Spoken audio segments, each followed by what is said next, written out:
मेरा नाम अदील है और जो कहानी मैं सुनाने जा रहा हूँ वो जैसलमेर की हवेली की है। ये एक ऐसी रात थी जिसे शायद मैं कभी भूल नहीं सकता। मैं और मेरे दो दोस्त कबीर और राहुल राजस्थान की सैर पर गए थे।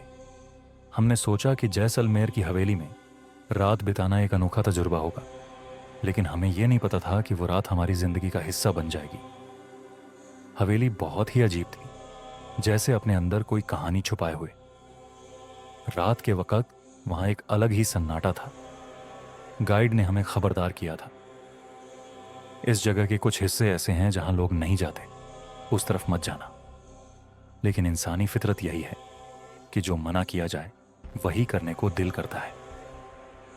हम तीनों ने फैसला किया कि हम हवेली के अंदर घूमेंगे, लेकिन माहौल इतना अजीब हो चुका था कि हमने वहीं रुकने का फैसला किया। हमने फैसला किया कि हम इस हवेली के दूसरे हिस्से में जाएंगे। वहां एक छोटा दरवाजा था जो पुरानी जंजीर से बंद था। कबीर ने जंजीर तोड़ दी और हम उस दरवाजे के अंदर चले गए। अंदर का मंजर और भी अजीब था। एक पुराना आईना था जो धीरे धीरे धुंधला हो रहा था। जैसे ही हम उस आईने के करीब गए, हमें अपने पीछे परछाइयां नजर आईं। कबीर बोला, कोई हमें देख रहा है। राहुल ने टॉर्च ऑन की, लेकिन वहां कुछ नहीं था।